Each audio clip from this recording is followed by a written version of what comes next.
təhsilin məzmunu, təşkili və qiymətləndirilməsi ilə bağlı bütün məsələləri özündə əks etdirən konseptual sənəddir.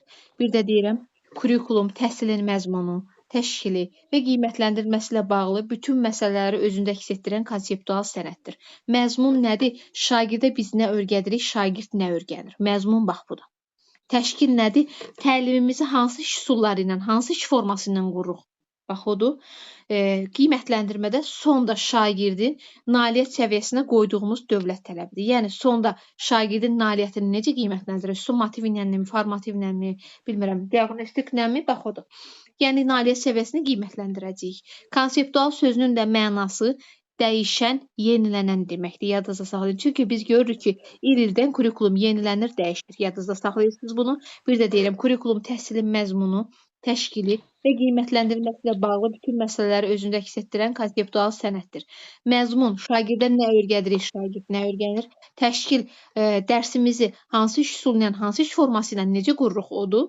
Qiymətləndirmədə sonunda şagirdin nailiyyət səviyyəsinə qoyulan dövlət tələbidir. Və konseptual da sözünün mənası dəyişən, yenilənən deməkdir. Və kurikulum sözünün latınca mənası kurs, yol, elm, qaçış deməkdir. Kurikulum Azərbaycanda tətbiq olunub 2008-ci ildə, yadınızda saxlayırsınız. Amerikada tətbiq olunub 1918-ci ildə və 90-cı illərin sonundan bizə termin kimi gəlir. Yəni elə bir kurikulum adlı bir termin olub. Fikirləşmişik görən kurikulum nə deməkdir? Bax bu qaydada. Bu oldu bizim kurikulumumuz haqqında ümumi məlumat və kurikulumda deyirik ki, müasir təhsil proqramıdır müəllimlər. Yadınızda saxlayırsınız. Müasir təhsil proqramıdır.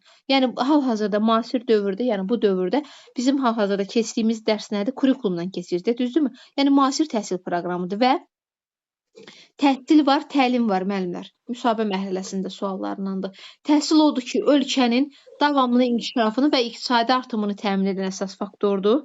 Ölkənin davamlı inkişafını və iqtisadi artımını təmin edən əsas faktordur. Bu təhsildir.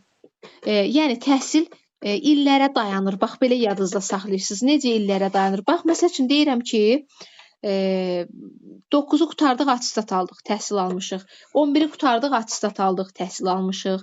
Və yaxud da universiteti qurtarırıq, diplom alırıq və ya peşanı qurtarıb diplom illərə dayandı. Gördünüz, bir neçə illəri əhatə elədi. Bu təhsildir. Amma təlim olanda, təlim odur ki, öyrədənlə öyrənən arasında baş verən pedaqoji prosesdir. Bu 1:45 dəqiqə, 2:45 dəqiqə, uzağı 3, 4, bax bu qayda. Yəni bir gün ərzində 6, 7, 5 dənə dərs keçirilir, düzdür? Yəni o 45 dəqiqələri əhatə edir. Təlim odur. Öyrədənlə öyrənən arasında baş verən pedaqoji prosesə deyilir təlim. Yadınızda saxlayın bax bunu. Təlimdir bax bu.